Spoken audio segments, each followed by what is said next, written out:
The front door slammed with a thunderous clamor echoing through the chilly evening air.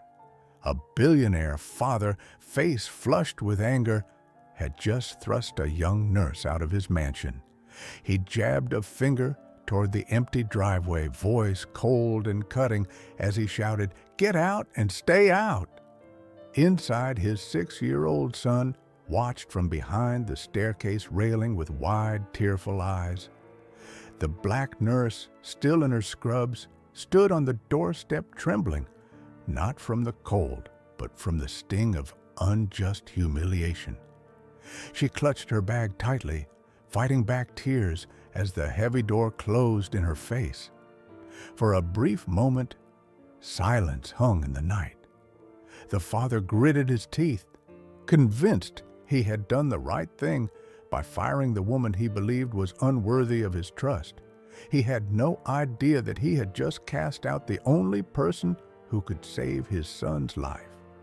Not yet aware of the cruel twist fate had in store, he turned the lock with a decisive click.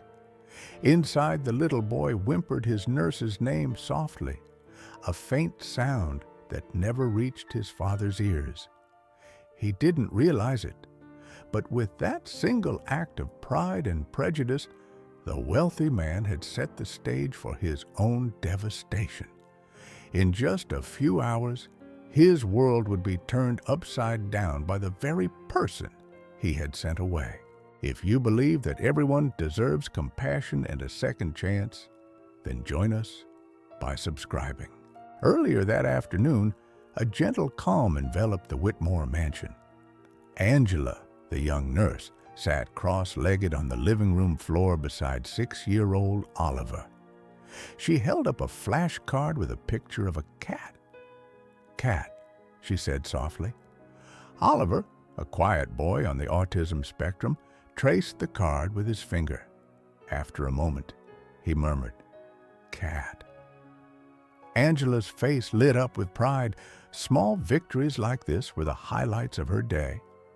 Leaning against the doorway, Henry Whitmore, Oliver's father, observed the scene with a stiff posture.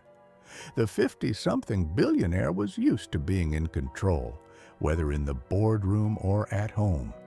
To him, Angela's methods seemed too gentle. He cleared his throat loudly, breaking the moment. Oliver flinched at the sudden noise, and Angela looked up. "Is this what I'm paying for? Playing with cards?" Henry muttered, casting a disapproving glance. Angela pressed her lips together, choosing to stay calm. "Sir, Oliver is learning. He said a new word today," she offered hopefully. But Henry just grunted and walked away, muttering about wasting time. A little later, Angela took Oliver outside to the backyard garden for some fresh air before dinner. Under the shade of a broad oak tree, she let him chase fireflies that began to blink in the dusk. Oliver giggled as one tiny light danced near his hands.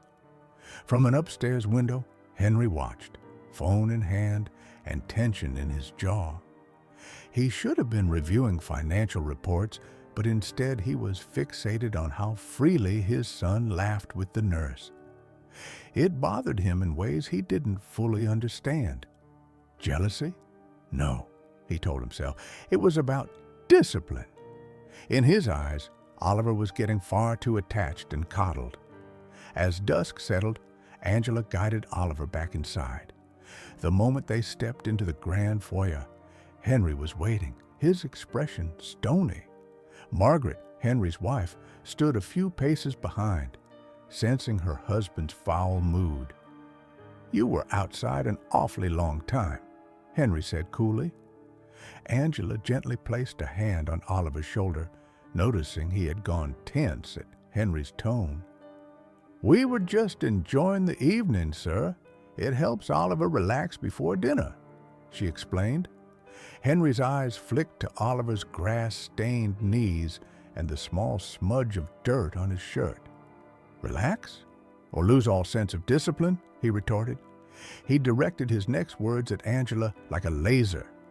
"I don't hire you to let him run wild. Look at him, messy and overexcited. This is exactly what I warned you about."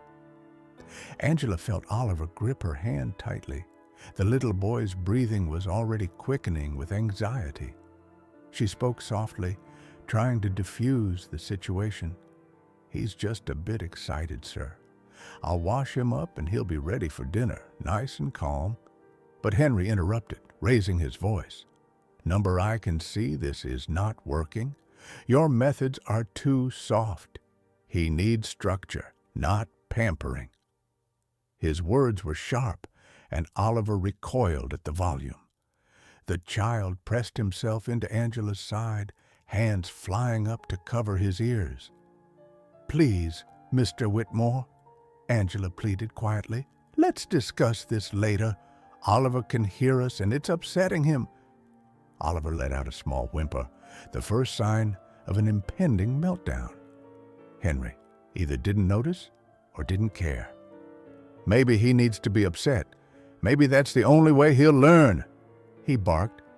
The harshness of his voice was the final straw. Oliver's whimper turned into a wail. He pulled away from Angela and stumbled backward.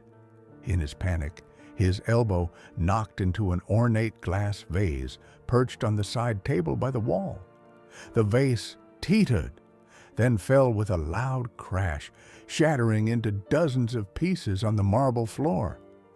Everyone froze. Oliver's crying escalated into screams at the sudden noise, his hand still clamped over his ears. Angela instinctively moved toward him, her heart aching to soothe the terrified boy. "It's okay, sweetheart," she cooed, trying to reach him. But Henry stepped in front of her, rage contorting his face. "Enough!" he shouted. He scooped up Oliver, but not gently, more to get him away from the broken glass and, it seemed, away from Angela. Oliver kicked and screamed in his father's arms, crying for Angie, between gasping sobs. Henry's fury was directed entirely at Angela now. "I told you to keep him calm," he snarled.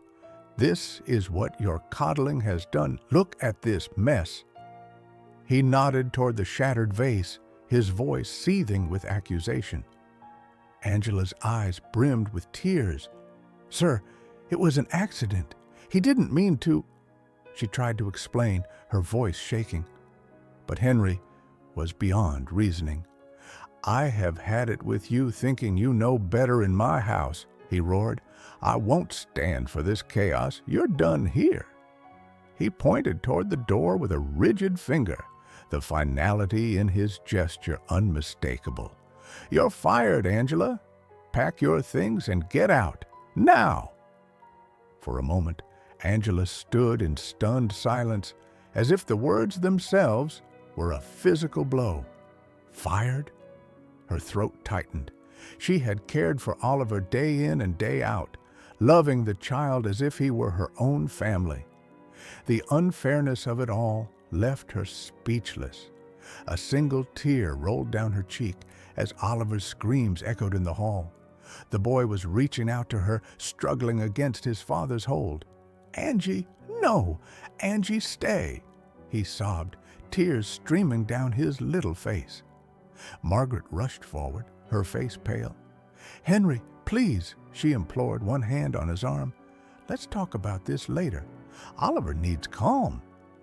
But Henry shook her off, consumed by his outrage and pride.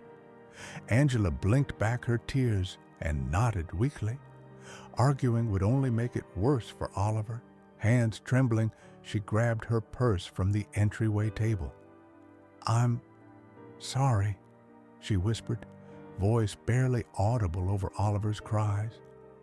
With a final agonized look at the boy she loved like a little brother, Angela turned and stepped out into the cool evening air. Henry followed and, without another word, slammed the heavy front door behind her. The sound crashed through the night, cutting off Oliver's desperate cries from Angela's ears. Angela stood on the doorstep in shock, tears rolling down her face. Inside, She could still hear Oliver's muffled wailing for her, a sound that broke her heart. She had arrived at this house as a caregiver, but she was leaving as someone who had lost a piece of her own heart. And as the nurse stumbled down the porch steps into the encroaching darkness, one question hung in the air.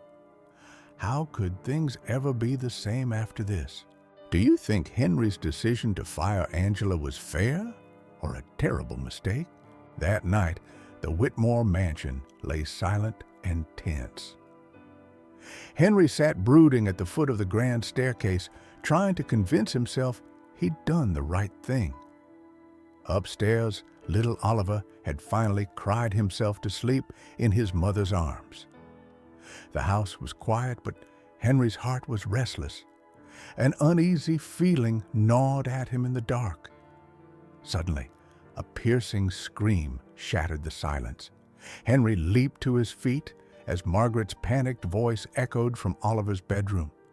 He sprinted up the stairs, dread twisting in his gut. There on the floor lay Oliver, unmoving. His small face was ghost pale, lips tinged bluish. Margaret knelt beside their son, sobbing. "Henry, he's not breathing," she cried, terror in her eyes. Henry's vision swam. "Oliver! Oliver!" he shouted, dropping to his knees.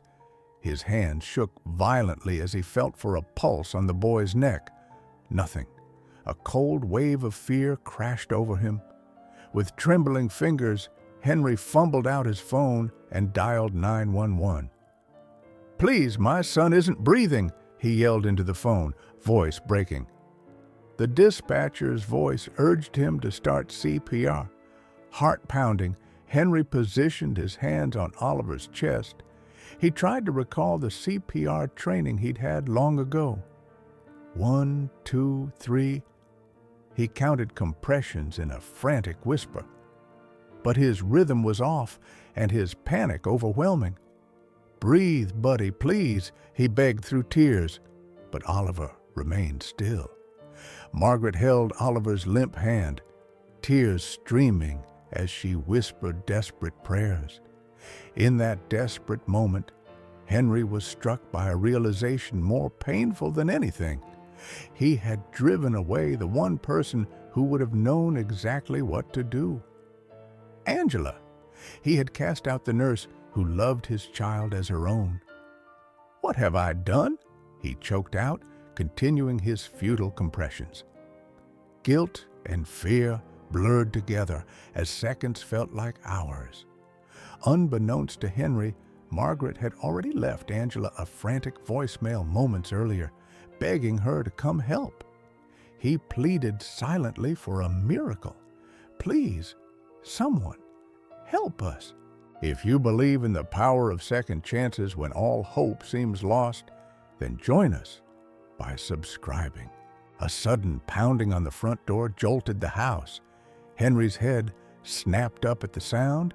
The ambulance? He wasn't sure.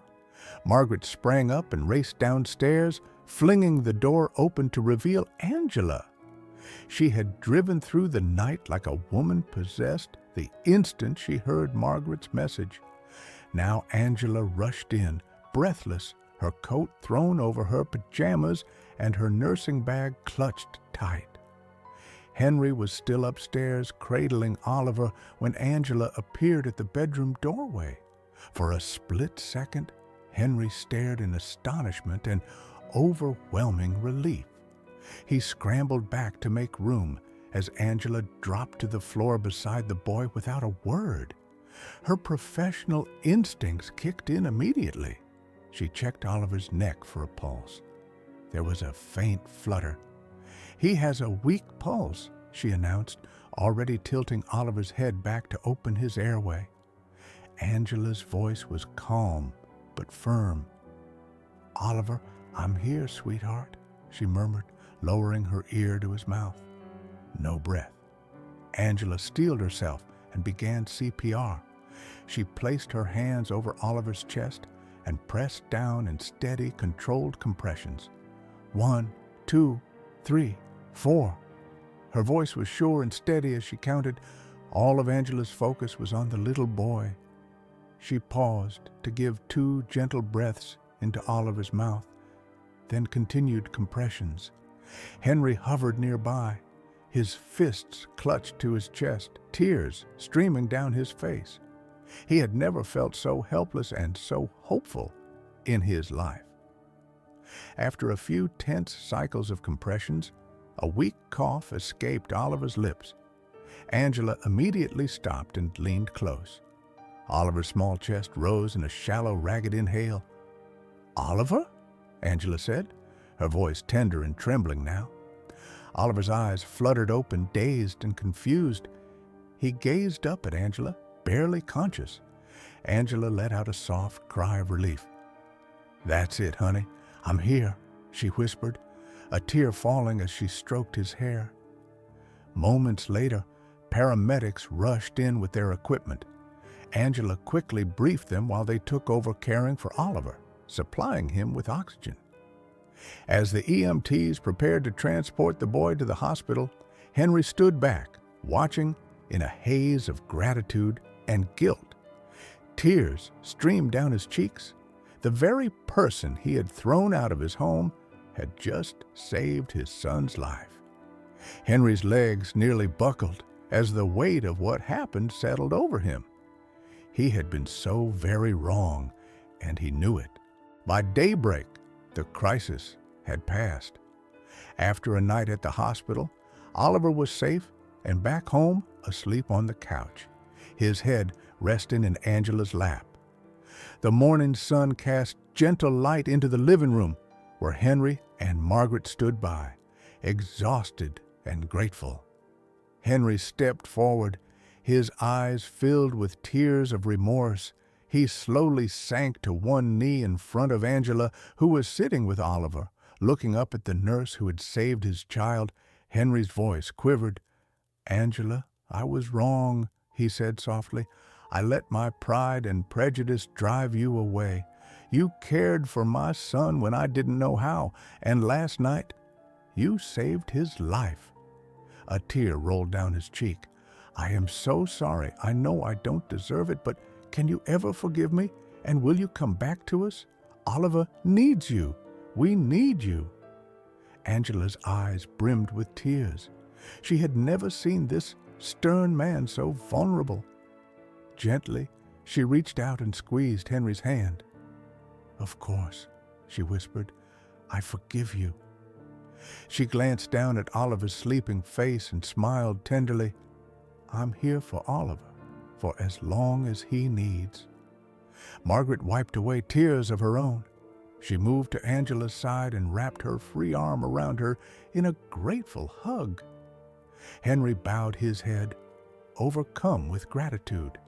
In that quiet moment, the Whitmore family was whole again, wiser, humbler, and united by the ordeal they had overcome.